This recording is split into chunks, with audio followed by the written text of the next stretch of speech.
There are too many people getting too much face time on television who claim exalted status for Christianity and who are demeaning other faith traditions, particularly that of Islam.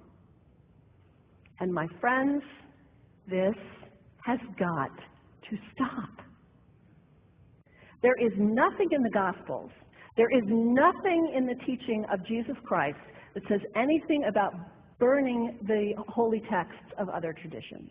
It is not there. The proposed burning of the Quran is obscene. It is not the work of peace. It is not the work of understanding. It is not the work of building bridges. It is insanity. And we can only imagine what Jesus would have said about Pastor Terry Jones and his Burn the Quran campaign. I think he would say, this has got to stop. Followers of Islam believe that the Quran is a collection of revelations received by the Prophet Muhammad from God about 1400 years ago. They believe that Muhammad was the last of a series of prophets and teachers and messengers that included Adam, Moses, Jesus, Abraham, all names revered by us as well. The word Islam means peaceful surrender to the will of God. The Quran was written at a time when the Muslim people were being driven from their homes, persecuted, and killed. The Old Testament was written at a time when Jewish people were being driven from their homes, persecuted, and killed.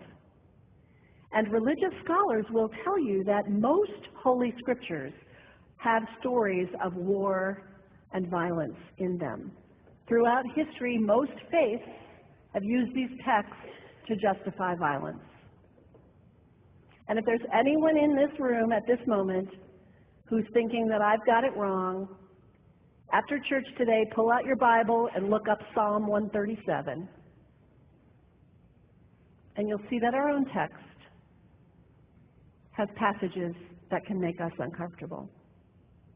But also, like the Bible, the predominant message of the Quran is of peace and care and loving God, justice, care for the neighbor, care for the stranger.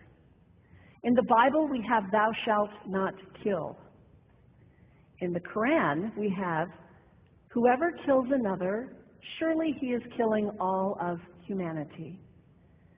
And whoever saves the life of another, surely he saves the lives of all humanity.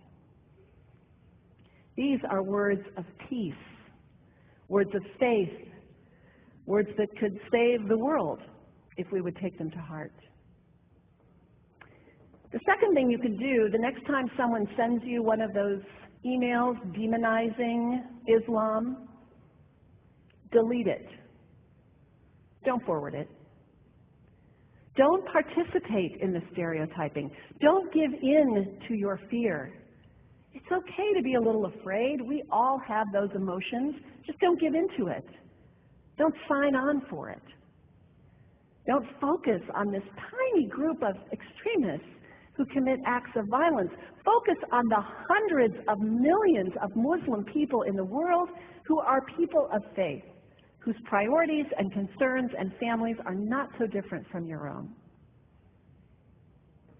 And third, when you think of Muslim people, think of individuals. Think of the professor at Ohio State. Think of the engineer at Honda.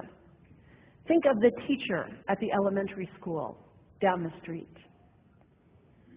When you think of Muslim people, remember those who died on 9/11, not the hijackers. There was only a handful of them. Remember Mohammed Sunhami Hamandi. He was born in Pakistan. He came to the United States as a small child with his parents. He played high school football. He went to college. He became a part-time ambulance driver. He died, this Muslim young man, on 9/11, trying to rescue people and save lives. When you think of Muslim people, remember Mohammed Salahuddin Cloudhurry. He was a waiter at Windows on the World, which was at the top of the World Trade Center. He died that day. His wife had their baby 2 days later. One of the ladies at the 8:30 service this morning said to me after, maybe we should declare September 11th, buy a Quran and read some of it.